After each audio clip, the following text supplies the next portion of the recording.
Let me show you how easy it is to make fresh pumpkin puree for your pumpkin pie, pumpkin bread, pumpkin everything.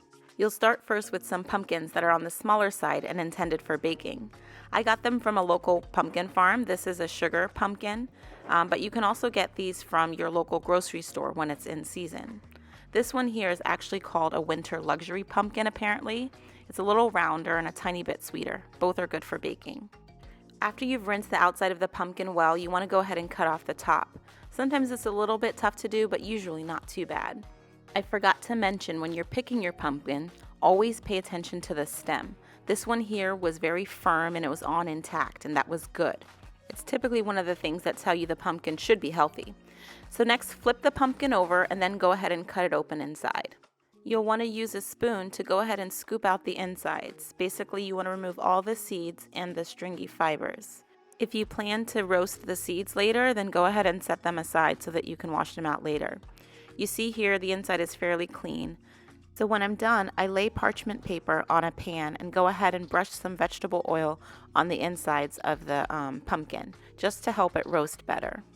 You want these pumpkins to be placed with the open side down on the pan so that you can prepare to roast them in the oven. The oven should be preheated to 400 degrees Fahrenheit. I put the pumpkin into the oven to roast for 35 minutes.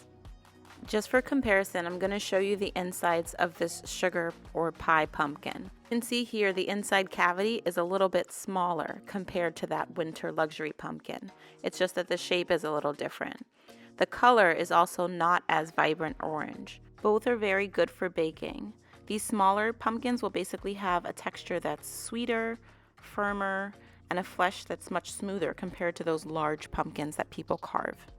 After 35 minutes, I check on the pumpkins and I know that they're ready because I can very easily stick a knife into it. I go ahead and take them out of the oven and set them out onto the countertop to cool just briefly. Once the pumpkin has cooled enough to allow me to be able to touch it with my hands, I go ahead and start peeling away the skin. This is something that should be very easy to do. The pumpkin is so nice and tender that the skin really just peels away. While you're removing the skin, it is okay to leave those dark caramelized pieces. If it bothers you, you can take it out, but it really just adds to flavor. The next step is to create a nice mashed consistency. My preference is to use a spoon, and then I later convert to a mashed potato masher. I tend to do it all by hand. However, you can also choose to puree it in either a blender or a food processor if you prefer to have more of that smooth, consistent texture. For me, I actually prefer this mashed texture when I'm making pumpkin bread, for instance. But if you prefer that smooth consistency, you can go ahead and put it in a blender or food processor. I basically go ahead and freeze it in this texture, keep it, and it lasts for months, and it's great. I take it out whenever I'm feeling inspired and ready to make something with some fresh pumpkin puree.